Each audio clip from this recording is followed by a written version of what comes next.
Recording. Salut, nouveau concept, nouveau décor, et aujourd'hui on va voir comment les psychologues vous manipulent pour que vous vous laviez bien les mains. Un petit extrait des meilleurs moments de la vidéo. On va s'arrêter là pour aujourd'hui. Pas mal, hein, non? Vous en pensez quoi? Moi j'en sais rien, je l'ai pas encore vu, donc... Par contre, j'aime beaucoup ce moment-là. Aujourd'hui, j'ai envie d'aller voir des articles de psychologie sociale sur le coronavirus, parce que je sais qu'il y en a eu pas mal. Voir comment les psychologues imaginent pouvoir modifier le comportement des gens, et plus globalement, étudier comment le coronavirus a eu un impact sur des facteurs psychosociaux. Donc la façon de penser, réfléchir, se comporter, être des gens en interaction dans un système social. Ça fait du bruit, ça?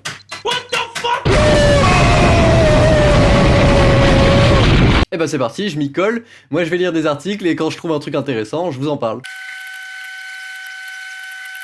Là je suis sur un premier article, sa traduction en français, c'est utiliser les sciences du comportement pour aider à combattre le coronavirus, une revue rapide et narrative. Dedans, il faut une revue de tout un tas d'études qui ont même été faites avant le coronavirus, qui sont en lien avec comment influencer le comportement des gens, mais du coup sur des comportements qui sont propres au coronavirus, c'est-à-dire par exemple se laver les mains, se toucher le visage, respecter la distanciation sociale, ce genre de choses. Donc on va voir ce qu'ils proposent. Donc le premier truc qu'on peut dire déjà, c'est que oui, il y a une stratégie d'influence à grande échelle à ce moment du coronavirus, dans le but d'influencer le comportement des gens, mais que c'est pas du tout quelque chose qui est caché ou qui a besoin d'être justifié par un complot. Complotiste, hein? Théorie du complot! Puisque finalement c'est librement accessible sur internet et ce sont pas des gouvernements qui financent ces choses-là, même si les gouvernements doivent forcément en financer pour des questions d'intérêt public. Ici, on voit que ce sont des Scientifiques!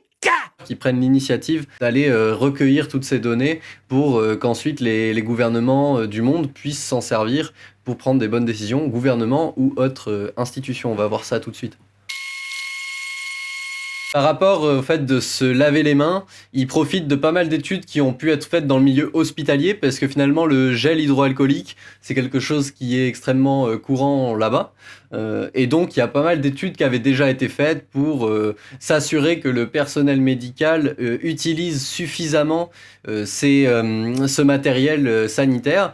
Et donc ici on peut profiter de ces études-là pour pouvoir les adapter aux gens en général.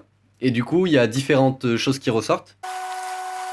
Déjà, le fait de mettre des messages qui rappellent qu'il faut se laver les mains et de faciliter le fait de se laver les mains avec, par exemple, des distributeurs automatisés quand on passe les mains dessous. Il y a des études qui montrent que ça augmente le taux de personnes qui vont se les laver. Autre chose, et ça me parle pas mal parce que à l'université, quand on n'était pas encore en confinement, ils l'avaient bien mis en place, ça. En gros, mettre les distributeurs de gel hydroalcoolique à un endroit qui est bien visible et avec un support qui est très gros, même si c'est pas nécessaire, qui aurait besoin juste d'un petit pilier, y mettre un gros plot autour, et ben en fait ça augmente largement son utilisation.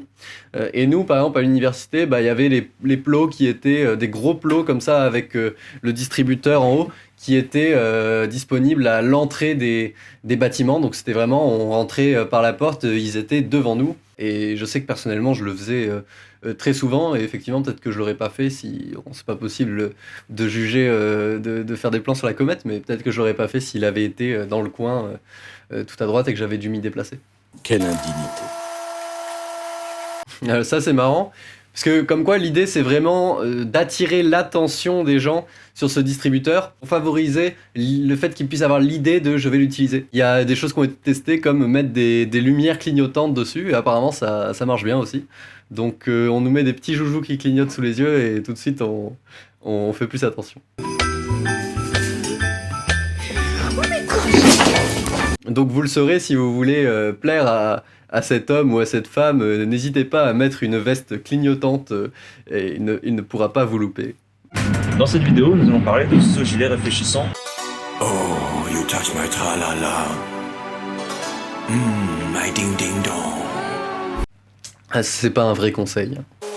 Non, mais je précise parce qu'après, on va me faire porter le chapeau alors que j'ai trop de cheveux pour en mettre un, déjà. Et que c'est de l'humour. Donc au bout d'un moment, si vous prenez tout au premier degré, moi, je sais pas ce que je peux faire pour vous.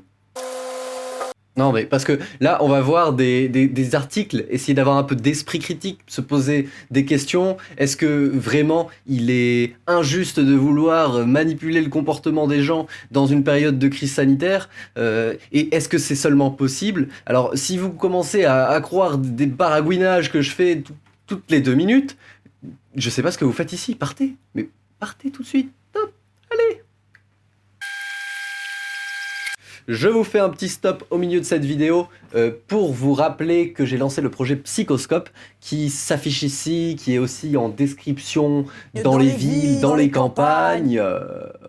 Et donc ce projet consiste en des enquêtes psychologiques construites de manière participative. Vous participez aux enquêtes et vous pouvez proposer du contenu pour la prochaine enquête. Et après moi je publie les résultats. Chacun en répondant, vous permettez à tous les autres de mieux comprendre l'ensemble de la population et les différents groupes qui la composent. Bref, on y retourne. Évidemment, un truc qui marche bien pour favoriser un comportement, c'est d'en faire une norme sociale. Ça, on voit que ça a été plutôt bien géré de notre côté, dans nos pays, au niveau des mesures de distanciation sociale, les mesures sanitaires, tout ça. On a été bien bombardé de messages, vraiment, avec un discrédit assez fort et qui s'est vite répandu dans la population, des gens qui ne respectaient pas ça. Et l'idée en psychologie sociale, c'est qu'une fois que tu as intégré une norme, bah, tu vas faire le comportement sans forcément avoir besoin de le planifier pour certaines raisons. Tu le fais parce que c'est la norme et ensuite tu le rationalises ton acte en prenant les raisons qu'on t'a données ou d'autres raisons que tu vas inventer sur pourquoi est-ce que c'est une bonne idée de porter ce masque. Donc ici, de se laver les mains. Mes chers compatriotes,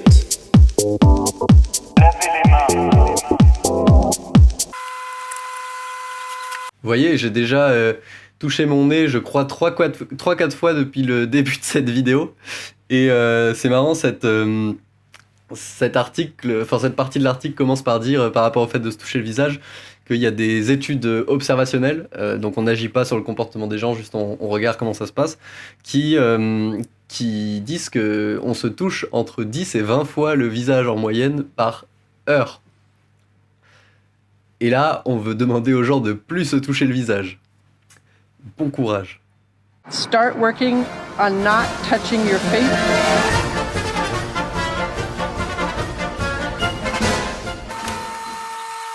Oui, donc voilà, comme dit, c'est un réflexe de se toucher le visage. Du coup, forcément, si on veut que les gens ne le fassent pas, le défi, c'est d'arriver à les motiver à porter leur attention dessus.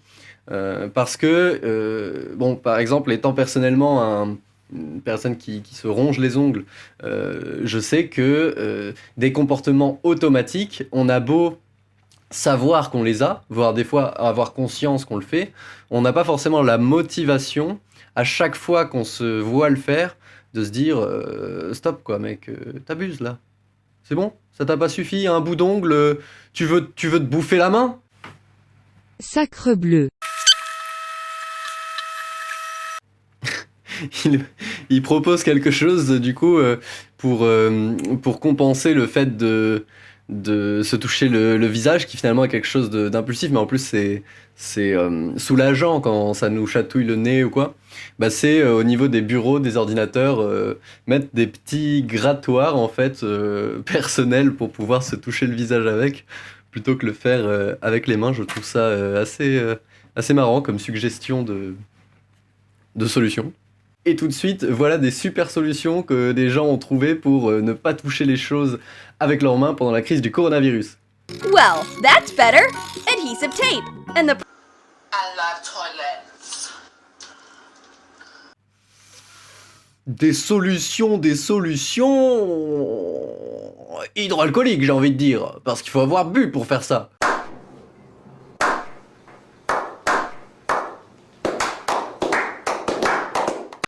Alors là, ensuite, l'article, il vient toucher à un point essentiel, c'est la question de l'isolation. Parce que quand vous avez été cas contact, on vous demande bien gentiment de rester chez vous et de ne voir personne. Sauf que rester chez soi en ne voyant personne, pour beaucoup de gens, c'est insupportable. Apparemment, selon certaines études, l'isolation serait aussi mauvaise pour le bien-être que la cigarette. Augmentation des risques de problèmes de santé mentale, de la dépression, de l'anxiété. Un tableau pas très jojo. Chez les personnes obligées de s'isoler, du coup, on remarque ces symptômes dépressifs, avec même parfois un maintien de l'isolation au-delà de la quarantaine, mais cette fois, pas parce qu'ils sont obligés, mais parce qu'ils sont alors déprimés. On va pas faire tout le tableau des choses négatives. D'ailleurs, si vous êtes dans ces cas-là d'isolement, de solitude, déjà parlez à vos proches, appelez-les, n'hésitez pas. Et s'il faut aller voir un psychologue, c'est pas vous, si vous souffrez, vous êtes pas nul ou quoi que ce soit, c'est juste que voilà, vous êtes dans une sacrée période et il y a pas mal de vos besoins primaires, sociaux, qui sont pas disponibles. Du coup, votre cerveau panique. Propose des solutions, des choses qui peuvent aider à bien vivre cet isolement, qui sont d'abord le fait d'avertir la personne des effets que ça va avoir sur elle, de lui expliquer les différentes étapes par lesquelles on peut passer pendant cet isolement. Ça va avoir une tendance à permettre à la personne de mieux organiser son temps et de mieux comprendre aussi ce qui lui arrive, ce qui va alléger sa souffrance. Le fait de maintenir sa routine, de continuer à se réveiller aux mêmes heures, de faire un peu d'exercice si on avait l'habitude d'en faire, de faire des appels vidéo avec nos proches, etc. Donc ça, ce sont des choses qui peuvent diminuer le sentiment de solitude.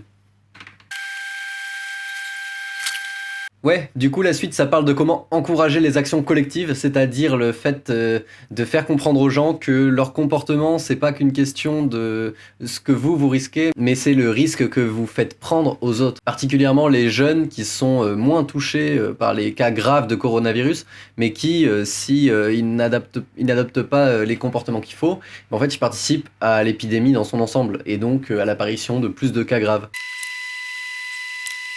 Du coup, la première chose, c'est la communication. Il y a plusieurs études qui ont montré qu'il faut répéter les normes, répéter le message. Jean-Pierre? Vous pouvez répéter la question? Oui, non. Le comportement que chacun doit adopter et de bien répéter Oui, non. que c'est pour l'intérêt de tous, qu'il est du devoir des citoyens de le respecter, etc.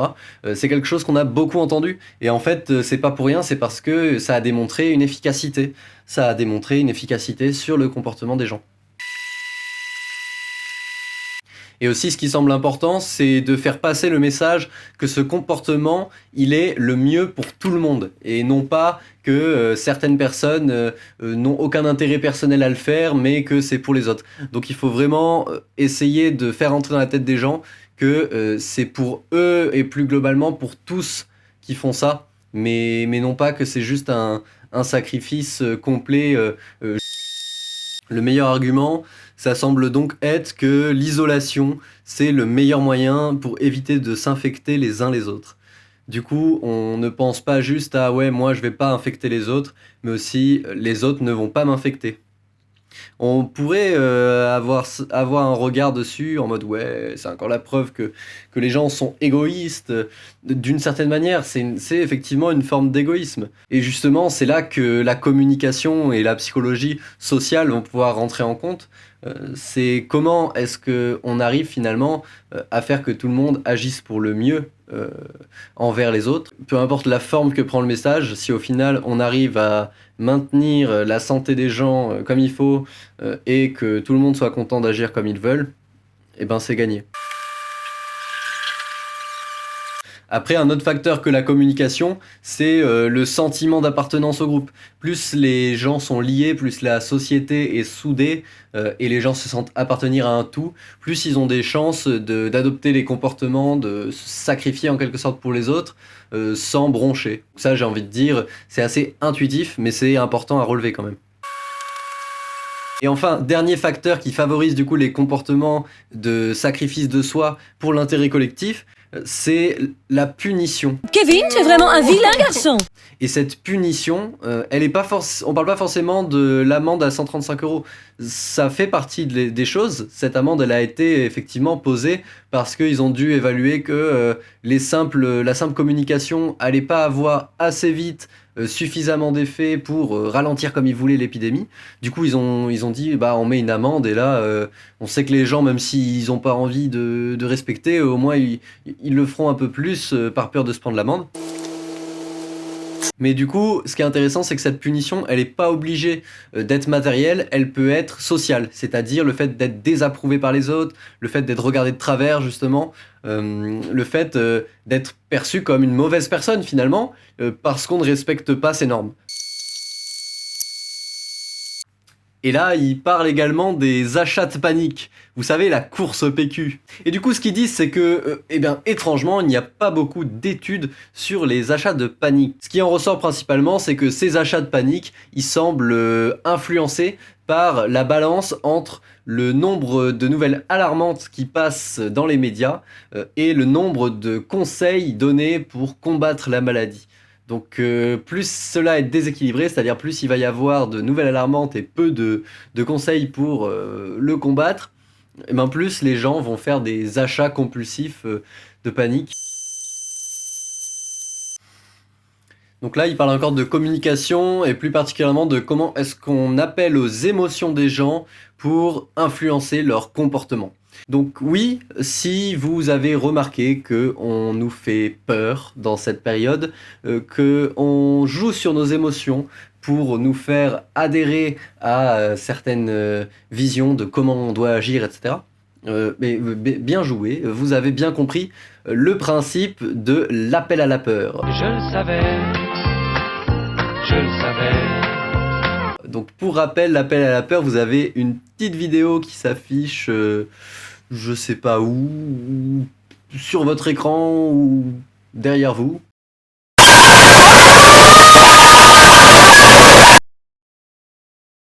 Et plus particulièrement dedans, ça va parler de l'appel à la peur. Donc qu'est-ce que c'est globalement l'appel à la peur ? C'est construire des messages, une communication qui fait comprendre aux gens qu'il y a un danger qui les menace. Ça peut être une maladie, ça peut être une guerre, ça peut être n'importe quoi, un danger.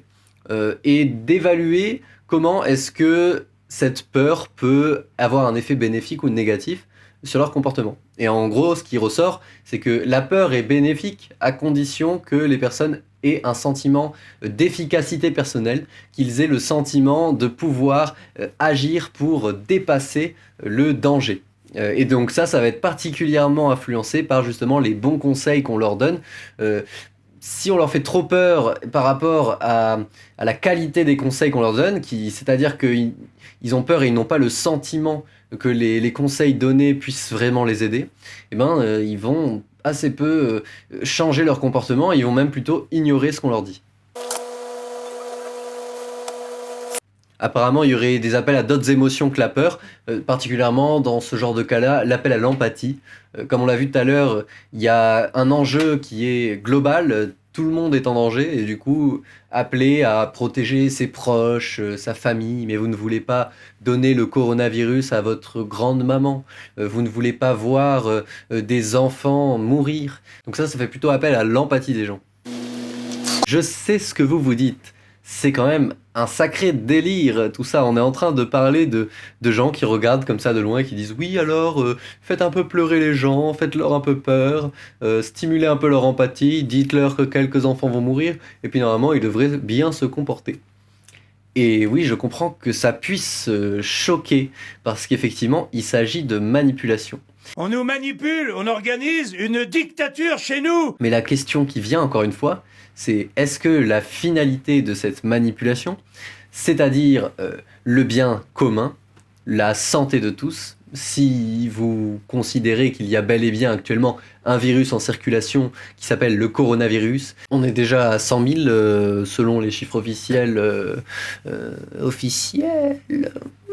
Mais du coup, voilà, c'est pas Jojo. Donc si vous considérez bien que ce virus est en circulation, la question c'est est-ce que finalement il ne vaut mieux pas être content que des types se soient cassés la tête à essayer de minimiser les dégâts en nous faisant avaler la pilule, qu'il fallait qu'on arrête de se faire la bise, qu'il fallait qu'on arrête de faire trop de soirées, qu'il fallait qu'on arrête de se retrouver en terrasse de bar et qu'on mette des masques sur la bouche.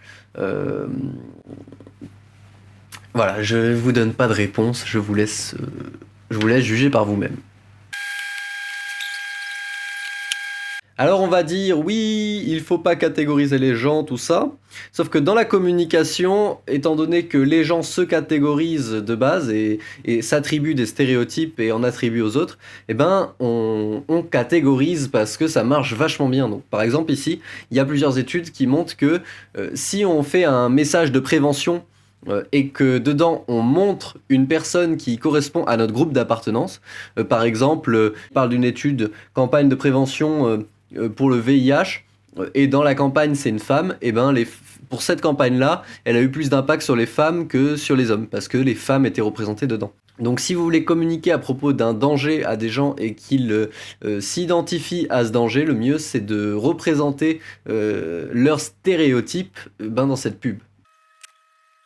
Finalement, c'est quelque chose qu'on retrouve beaucoup dans le marketing. Vous pouvez aller voir la chaîne de Un Créatif, c'est un super youtubeur qui fait du coup de la communication marketing. Et depuis des décennies, les marques ont bien intégré le fait que pour vendre leurs produits, il fallait pas juste qu'ils vendent un produit, quelque chose de matériel, mais qui vendent une identité. Et c'est bien pour ça qu'on parle d'une identité de marque, c'est qu'on veut vraiment surfer sur des mouvements sociaux, sur des idéologies, des groupes sociaux, des normes, des valeurs, pour vendre notre produit. On dit ça, notre produit, c'est le produit des jeunes, des rebelles. Donc voilà, vous voulez toucher des catégories de personnes, eh bien, représentez ces catégories de personnes de manière visuelle et désignez-les, ça marchera beaucoup mieux. Je dis vous, mais toi, tu travailles pas au ministre de l'Intérieur pour soigner le coronavirus, si? Si? Si c'est le cas, pose-le en commentaire. Et si c'est pas le cas, pose-le en commentaire, mais posez des commentaires, c'est vraiment génial de faire ça. C'est 3 clics comme ça, clic, clic, clic, clic, clic, et après, moi, ma vidéo, elle est plus visible. Alors vraiment, ça me met bien si vous faites ça. Ah merde, mais ça, c'est pas du tout de la bonne communication. J'aurais dû dire quelque chose du genre c'est pour votre intérêt personnel. Ce travail de chaîne YouTube, finalement, ne sert-il pas l'intérêt commun? Votre intérêt à vous? Ne vous sentez-vous pas diverti en ce moment même? N'avez-vous pas envie que plus de divertissement vienne vous diversifier? Likez, abonnez-vous, et puis surtout, commentez et partagez ces vidéos. Ainsi, je gagnerai en motivation et je serai à votre service pour vous diversifier. Cette longue intervention m'a fait tourner en boucle.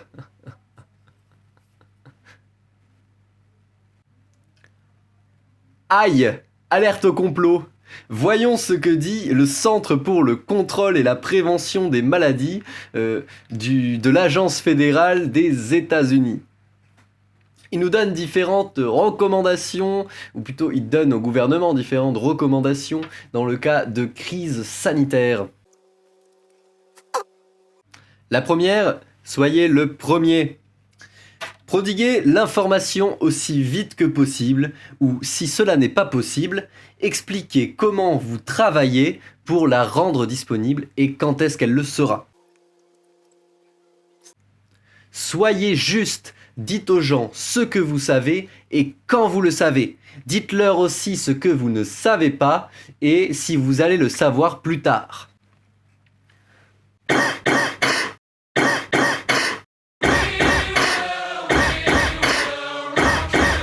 3. Soyez crédible. Dites la vérité. Je trouve ça louche qu'ils précisent comme ça. Dites la vérité dans leur prérogative pour le gouvernement. Ce ne serait pas pour nous prendre pour des pigeons. Exprimez de l'empathie. Faites comprendre que vous savez ce que les gens ressentent. Faites la promotion de l'action. Donnez aux gens des choses utiles à faire, des choses pertinentes. Et enfin, montrez du respect. Faites référence aux différents parties prenantes dans les prises de décision et essayez de respecter les deadlines des médias. Et ben on retrouve pas mal de choses finalement cohérentes avec ce qu'on a vécu. Bah oui, parce que on a été beaucoup à un peu critiquer le fait que le gouvernement y passait du coq à l'âne pour ce qui était des recommandations sanitaires, sauf que si on part du principe qu'ils ont respecté le point 2, c'est-à-dire dites ce que vous savez quand vous le savez, ça reste cohérent avec le fait qu'ils ont dit tout et son contraire. À savoir, est-ce qu'ils ont vraiment tout dit quand ils savaient Est-ce que je vous ai déjà dit de vous abonner? Oui. Je vous le redis, abonnez-vous à cette chaîne, et puis surtout posez un pouce bleu, parce qu'encore une fois, YouTube il a un petit algorithme qui adore ce genre de petit indicateur. Quand vous dites pouce bleu, vous dites à l'algorithme cette vidéo, mets-la en avant, parce que moi je pense qu'elle est bien, et moi j'aimerais en voir d'autres. Dis aux gens qui regardent le même genre de vidéo que moi de la regarder, et ça me fait plaisir. Mais du coup, on va s'arrêter là pour aujourd'hui. Je pense qu'on a déjà vu pas mal de trucs dans cet article. Et si ça vous plaît, pareil, posez les pouces bleus, dites-le en commentaire. Et j'en ferai avec plaisir d'autres parce que finalement, c'est un format assez cool. Vous voyez, je peux faire des petites blagues avec vous. Moi, je suis tranquillement en train de lire un article. Donc, ça prend pas beaucoup de temps à préparer. En fait, pas de temps à préparer. Ça va juste être le montage, le coupage, où je vais devoir bien pondérer entre toutes les conneries que je dis et des choses pertinentes et accrochantes. J'espère que j'aurai réussi à le faire comme ça vous convient. Bon, je ne fais pas durer ça trop plus longtemps. À très vite et bonne chance à tous. Ah oui, et allez voir le psychoscope. Allez. On est bientôt à la moitié des participants qu'il faut. Allez participer et partager le psychoscope. Comme ça, on pourra faire un projet